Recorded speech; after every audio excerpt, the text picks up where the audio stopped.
Hello and welcome to the tutorial for the 4-plied crocheted version of the Arria shawl. My name is Faye and I am the designer behind Faye-Hughes Designs, and I'm going to take you through everything that you need for this shawl and how to crochet it. So let's take a look at the materials you need. My main colourway is by River Knits. It's a superwashed British Blueface Leicester and it's in the colourway called Mermaid. It has 400 metres per 100 grams, that's 437 yards, and you will need 2 of them, 200 grams in total. My second yarn choice is also by River Knits and it's exactly the same. It's a superwash blend, but this time I'm using one of their minis. And one of their mini skeins is 20 grams, which is 80 metres, 87 yards. And that colourway is called Brilliant Fuchsia. You're also going to need a 4mm hook, 1 place marker, a tapestry needle, a pair of scissors, and blocking boards and pins, because this is definitely a project that benefits from blocking. So let's take a look at the construction of Arria. It is worked in rows from the bottom up, and you're going to use a technique called Intarsia crochet, and what that means is that you have colour blocks within your work. So throughout this you're going to be working with 2 to 3 balls of yarn depending on where you are through the project. It sounds like a much scarier technique than it actually is, and it's quite an easy one because you're only working with 3 balls of yarn, but I'll take you through all the details that you need, and you also have the photo tutorials within the pattern itself. This is quite a quick project, it only takes about 20 hours to make it up, and in case you've ever wondered, I'm not the fastest crocheter in the land. I crochet with my right hand, which you'll see through the tutorial. Although I learned to crochet first, I actually crochet like I'm a knitter. That's what's comfortable for me, and that slows me up a bit. So I'm not the fastest crocheter, so if I'm saying I'm 20 hours to crochet this, you might actually be faster. So just a quick note on yarn substitutions. If you weren't going to use the colours that I've defined within this pattern, then what I would suggest is if you want a similar look and you're going to use a variegated yarn, then don't get something that has got really long colour changes, because that will create colour pooling and it won't get the desired effect that you've got here. So a quick note on yarn management for this project. I find it much easier to work from cakes of yarn. That gives you 2 choices when you're working. You can either take your yarn working end from the side of the cake, or you can take it from the centre. I much prefer to work from the centre because it means that my yarn doesn't move anywhere, so it doesn't roll about the floor, it's not getting unnecessarily dirty. I just find that a much easier system. I find it easy also when I'm moving them around and I'm only really pulling off the amount that I ever need that I'm working with. So if you're caking your yarn, try and make sure you can do a centre pull. Now you'll see that for the rest of this project, when I'm doing this tutorial, I'm not going to do that because I want to use up some of the odds and ends that I already have. So this is definitely a case of go with my suggestion rather than what you're going to see me doing in this tutorial. So let's start at the beginning of crocheting up Arria. You're going to begin by doing a chain of 6.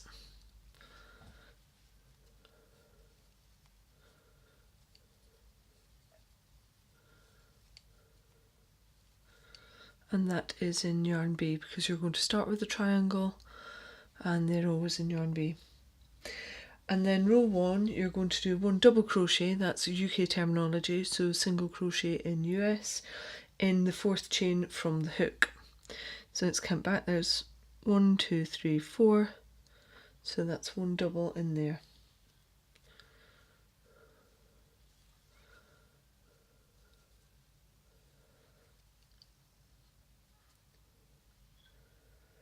And then you're doing 1 chain, and I'm going to skip a chain, and I need to do 1 double crochet, 1 chain and 1 double crochet in that final chain that's left.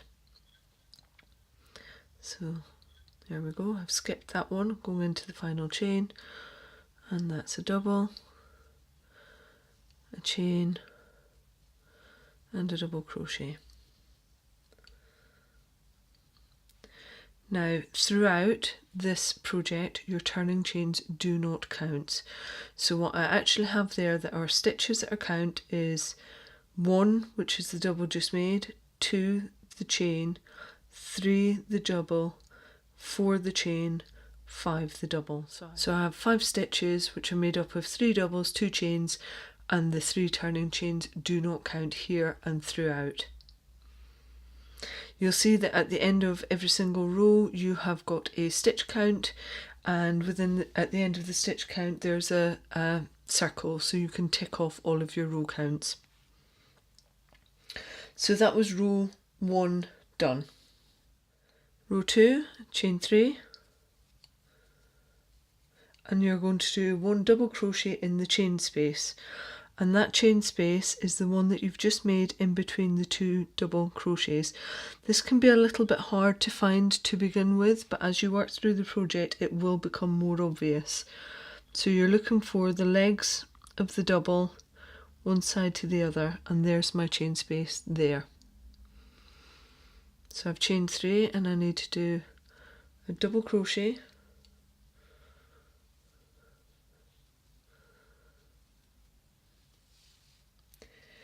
and 1 chain. And what I need to do is skip that double and go into the next chain space, which is there. You'll know the chain space because unless it's on the end it should offer up a much bigger gap than you would normally work into. So there's a double, and I need to chain 1, and I'm just coming up to my final chain space there now, which again offers up more space. So that's a double crochet, chain 1, and double crochet into that same chain space as per row 2, and that should give me 7 stitches. So that's 1 my double, 2 the chain, 3 the next double, 4 the chain, 5 the next double, 6 the chain, and 7 that double, and then what's not counting is the 3 chain turning chain that I did. So 7 stitches at the end of row 2. Now it might look a little bit confusing to begin with, and what I would suggest is if it is going to confuse you and you're not at all sure where your turning chain is, then once you've done your first double crochet after your 3 chain at the beginning of a row, simply pop a little marker onto the end, and then you'll always know that that's your final chain space.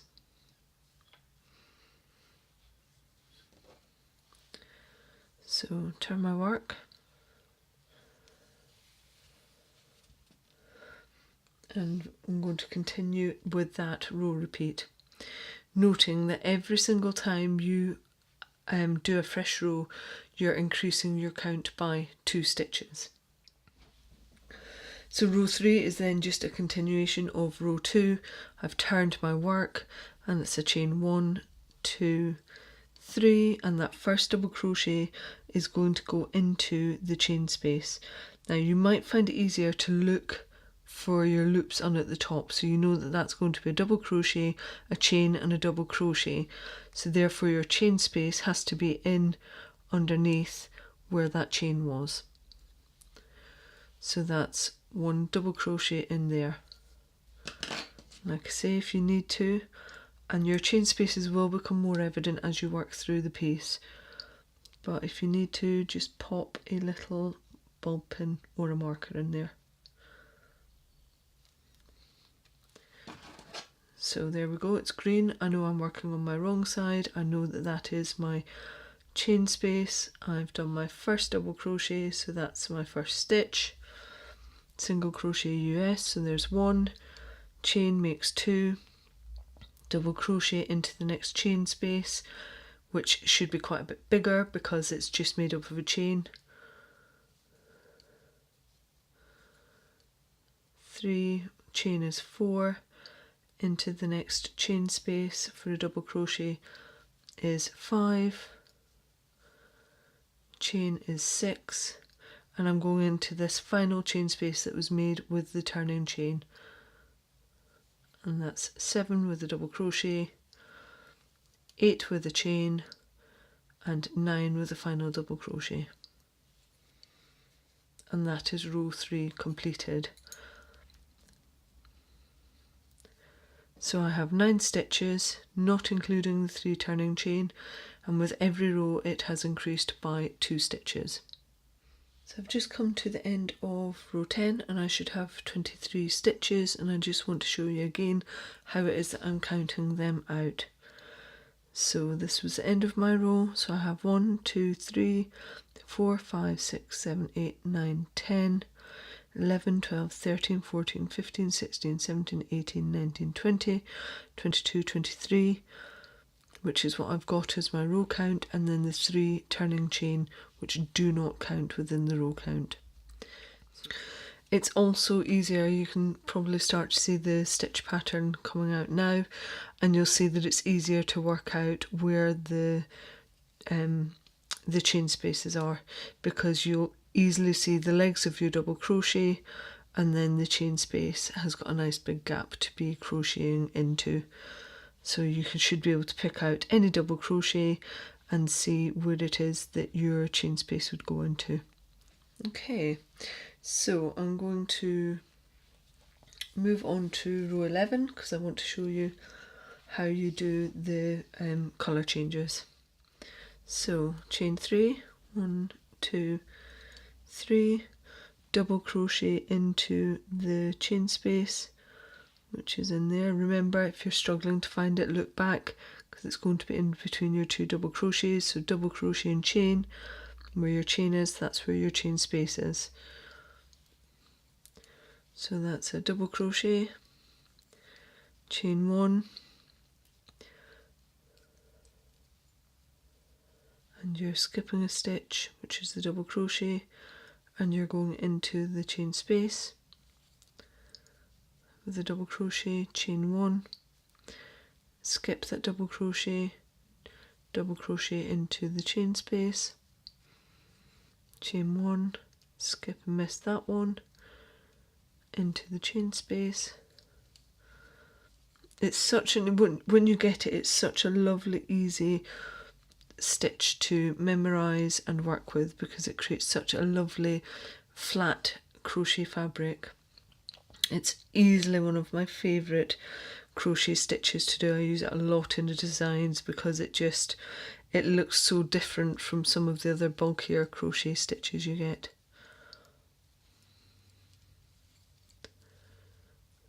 Chain 1, miss that double crochet into the chain space,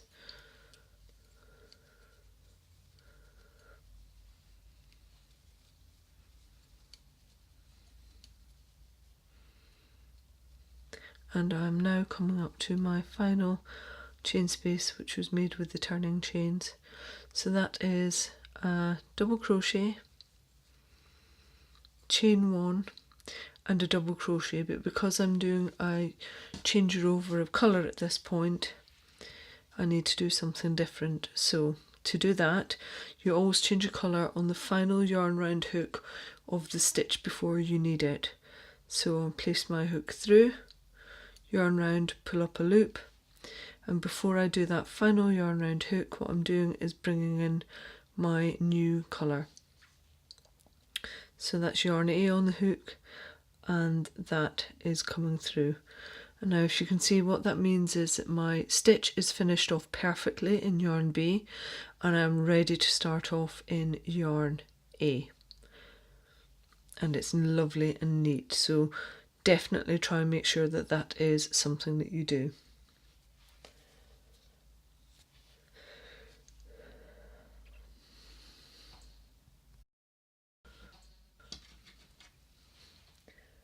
Now we're moving on to row 12, and there are quite a few things going on in this row.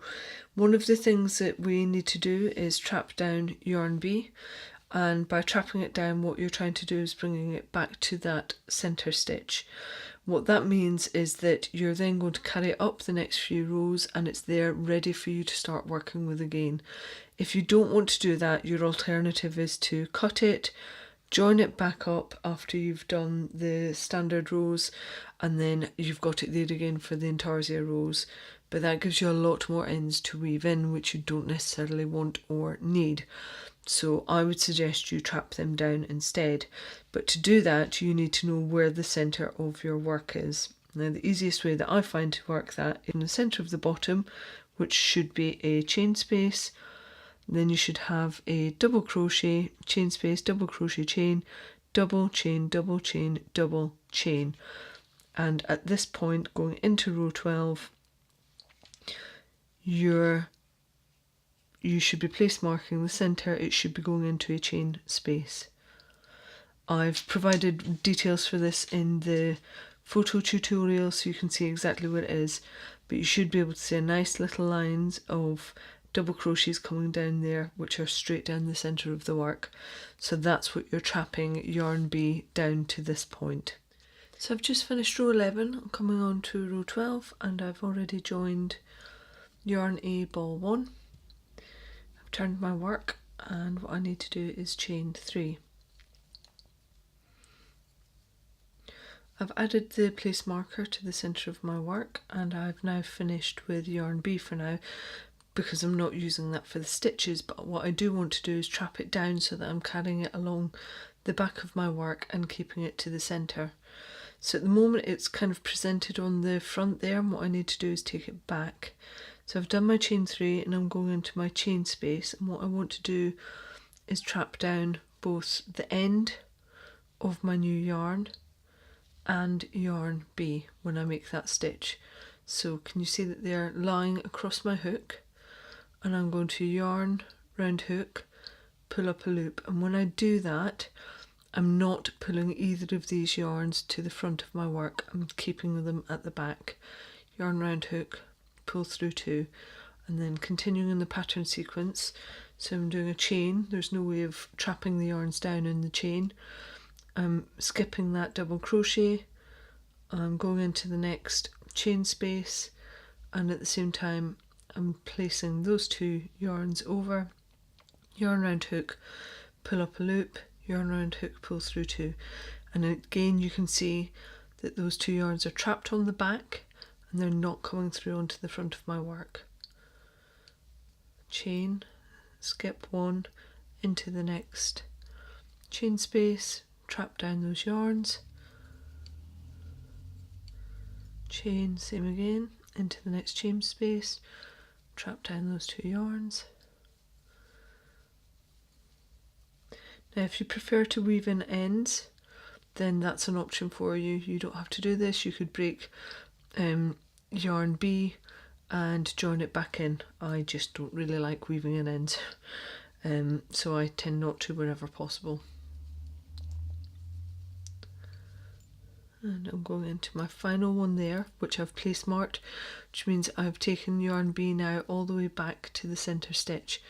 So what I'm going to do is continue to trap down my working yarn. This is probably the last one I'll do it, and I'm leaving yarn B there because I want it at the centre, and I'm going to get to the end of the row.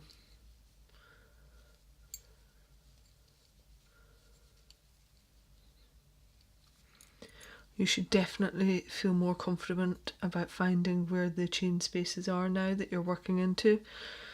As you get through the rows, they present themselves much more easily. Your tension will probably slacken off a little bit, and you'll just find them much easier to find. So final chain space, which means it's a double crochet, single crochet US, chain 1, and another double crochet in that same space.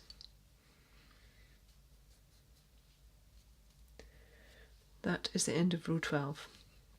So we've, at the end of row 11, we changed colours.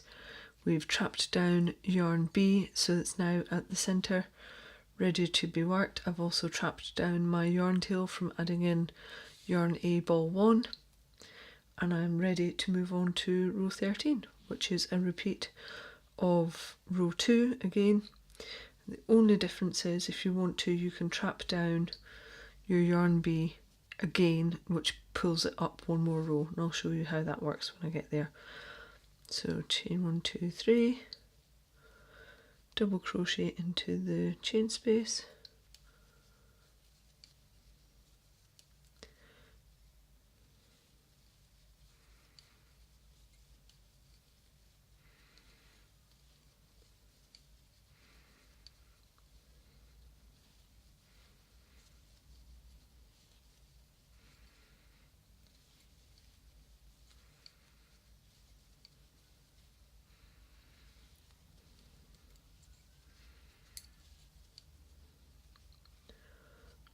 just take my place marker out.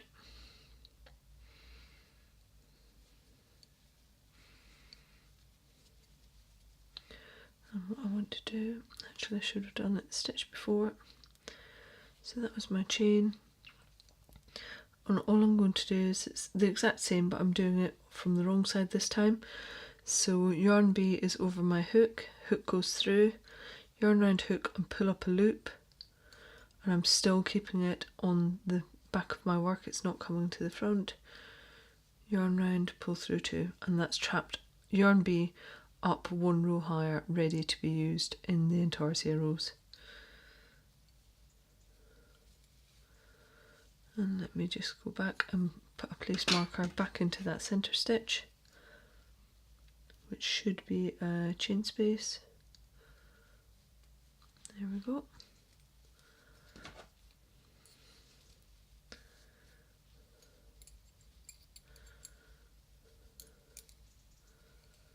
And I'll continue to the end of this row and then pick back up with you on row 14 when I'm ready to show you how the Intarsia works with 3 balls of yarn on the go. So I'm coming on to row 14 now. I've popped a place marker into the centre of the stitch, and that's gone into a chain space, sorry, into the centre of the work. And the instruction is basically that you continue in pattern until you get to the chain space before the place marker, which is this one here. So let me do that, and I'm continuing in yarn A ball 1, but I have got yarn A ball 2 ready to go. So that's going to be a chain 1, 2, 3, double crochet, single crochet US into the chain space, chain 1, miss a stitch into the next chain space, double crochet, chain, double crochet, chain, double crochet, chain, double crochet, chain,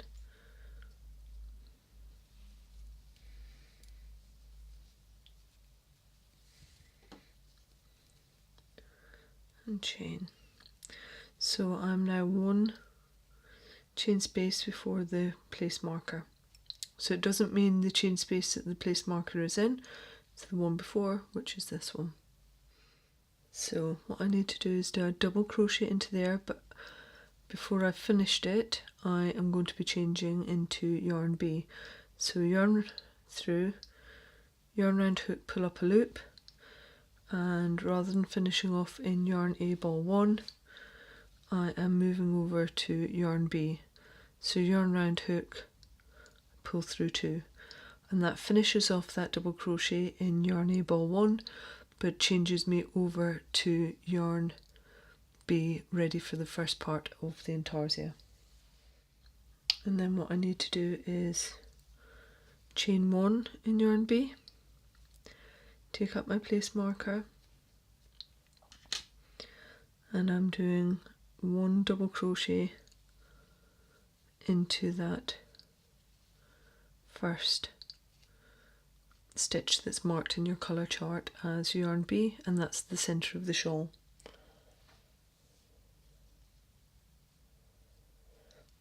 And then what I'm doing is moving over to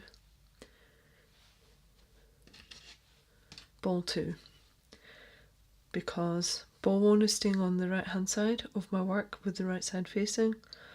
Then we have the second Intarsia block is with yarn B, and the third Intarsia block is being worked with yarn A ball 2. I promise it will all make a bit more sense when you get going with it. So to change over to ball 2, it's simply a case of pulling through a loop. Make sure you've left enough of an end. And that means that I've changed over from yarn B to yarn A, but what you can see is by pulling up that loop I've left 3 stitches which are quite clearly in yarn B.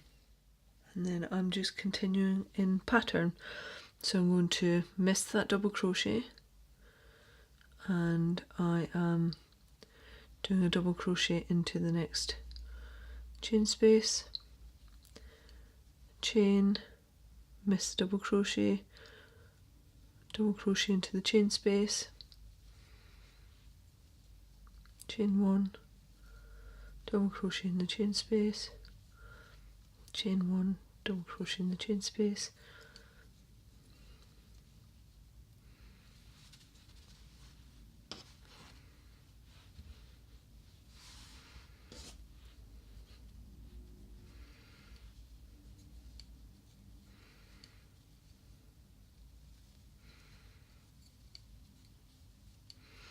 and I'm coming into my final turning chain space there now, which means that it's a double crochet, chain 1, double crochet all onto that same turning chain space.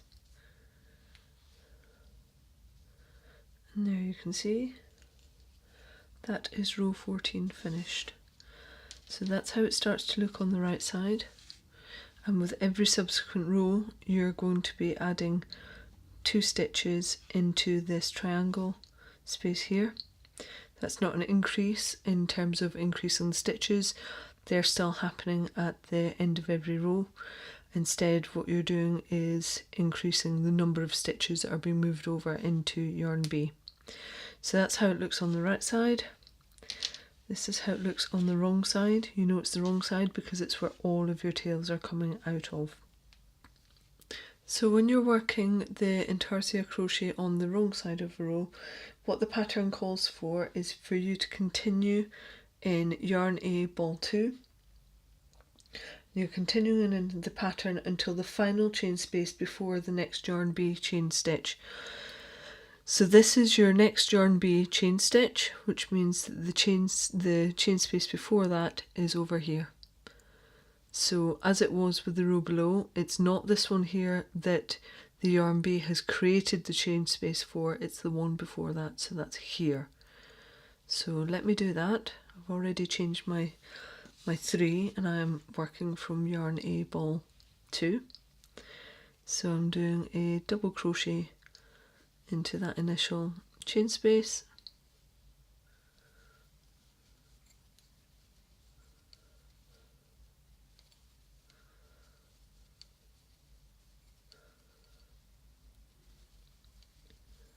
and I'm almost there.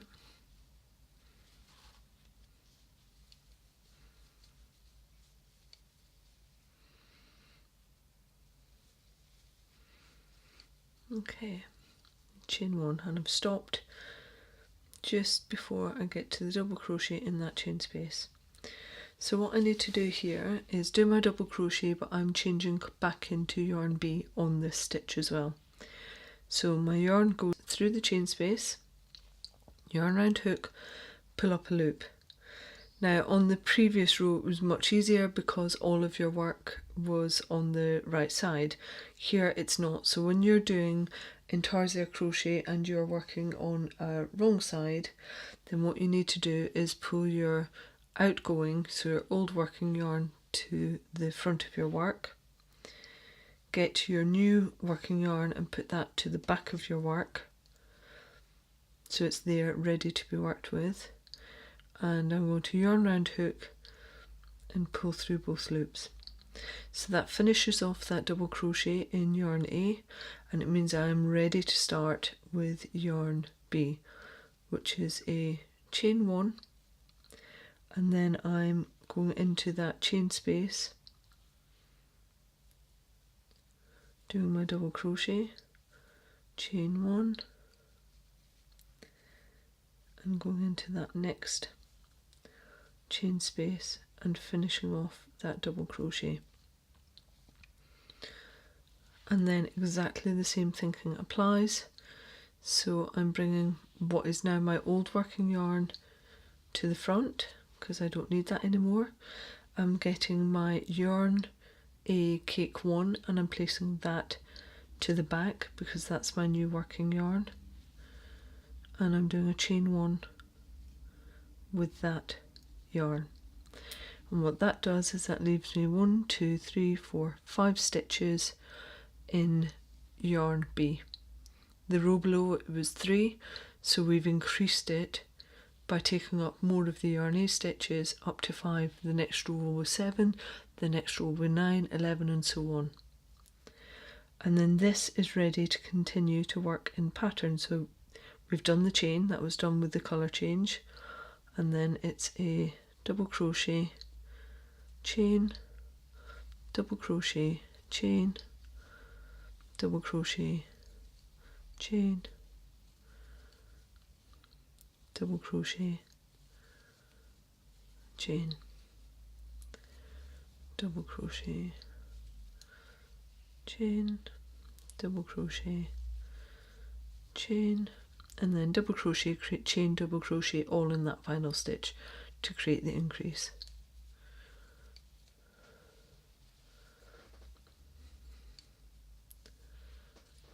And let's show you how that works on the back of your work. So we've got a tail from the second cake being added. Yarn A cake 2 is sat there waiting to be used on the next row where we need it. Yarn B is sat there waiting to be used on the next row when we need it. And yarn A cake 1 is there ready to be used for this first part.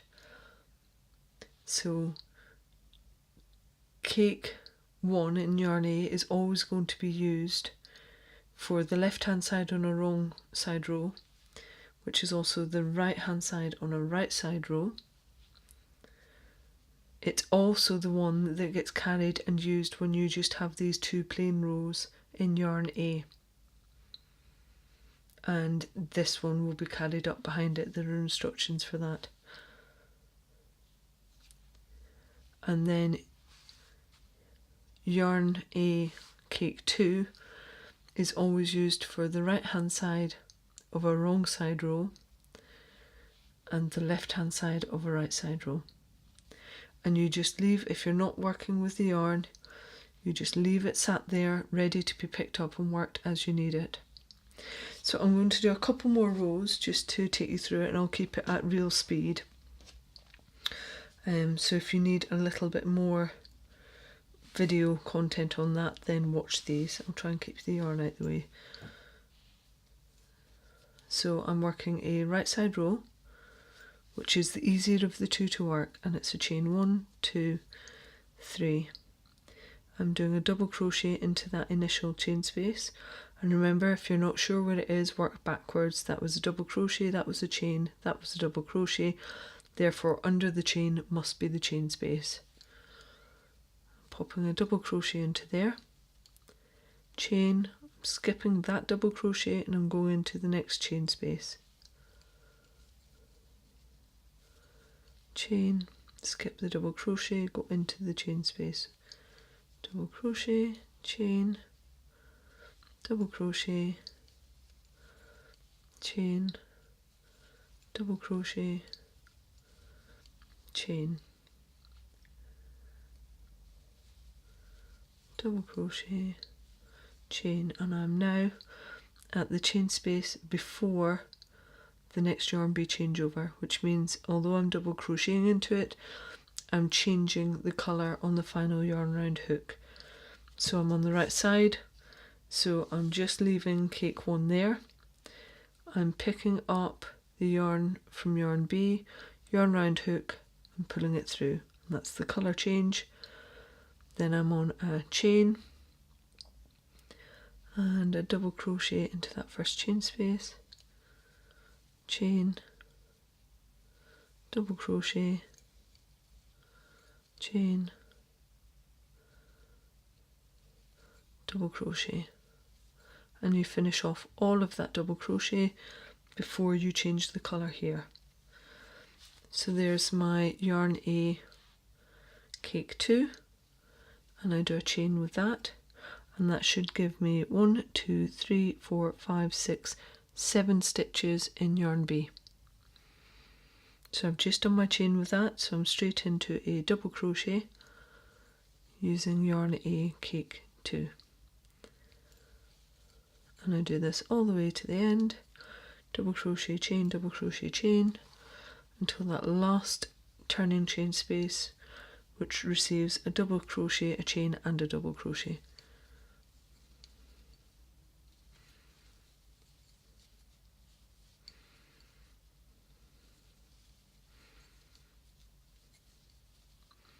There we go, last turning chain space. So that gets double crocheted, chain and a second double crochet into it. And that is another right side Intarsia row done, and again yarn B is sat there ready to be picked up and worked on the next row, and yarn A cake 1 is sat there ready to be picked up and worked after I've finished with yarn B, and that is Intarsia crochet.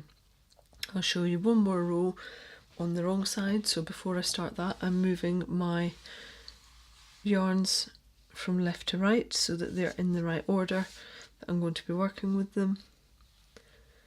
Pop my hook back in, chain 3, 1, 2, 3, and into that chain space.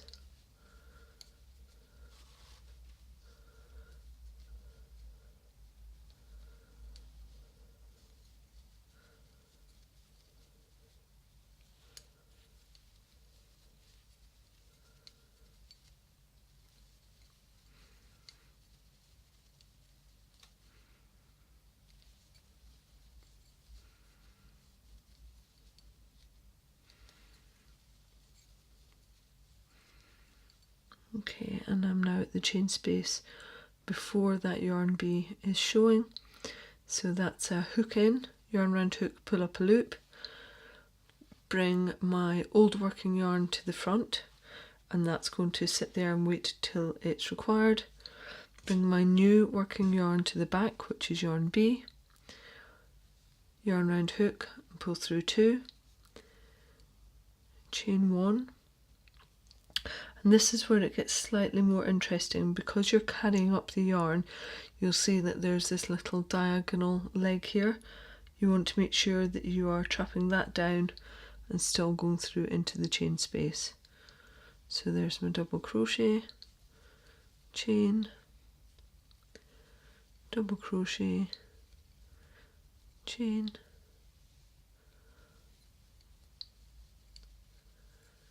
chain,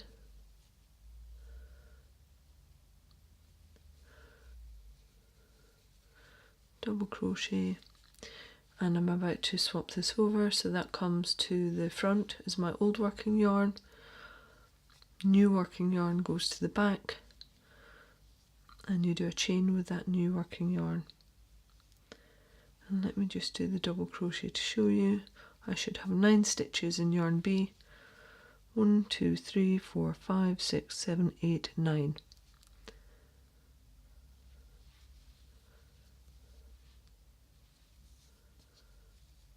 And I'm on a chain, double crochet chain, double crochet chain,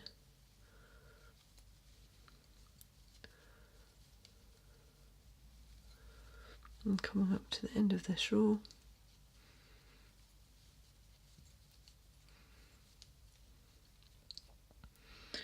and in that it needs a double crochet chain and a double crochet all into that final turning chain space. There we go. So once again you can see yarn A cake 2 is sat there waiting to be used, yarn B is sat there in the right place waiting to be used. And if I turn that around, you can see how it's starting to build up the size of this triangle, and with every 2 stitch increase that you do at the end of every row, it's building up the size of your shawl as well. And you basically continue in that pattern. When you come to trap down yarn A, ball 2, you do it in the exact same manner. It's really easy to wet block your version of Arria. I simply pinned out the very top edge of my shawl. My blocking packs that I use and sell have got a straight edge that you can add to them, which makes blocking straight edges so much easier. So I was able to block out a really nice straight edge without pulling my shawl too taut. So that was step 1. Step 2 was to pin the bottom part of the shawl. Now with that, make sure that you're not pulling it too much. Linen stitch will stretch if you want it to, but whilst it's damp it will stretch a lot, so just make sure that you're not overstretching it. And then what I like to do is take a measuring tape, quite a rigid measuring tape, and align that between the bottom point and one of the top points. That gives me a nice neat line to then block out to, so then it's simply a case of blocking out the 2 other edges of the shawl using that guide, that point-to-point guide for where you want to pin to. That way you don't get any wibbly wobbly edges, you've just got a really beautifully blocked shawl. If you're new to wet blocking, I will provide a link in the down box to a blocking tutorial that I've pulled together. Not everyone blocks, but I really think it's beneficial for projects, especially shawls. So there are all the basics that you need to know for creating your own 4-ply crocheted version of Arria. Thank you for buying my pattern. I really hope you enjoy making your own version. Bye bye!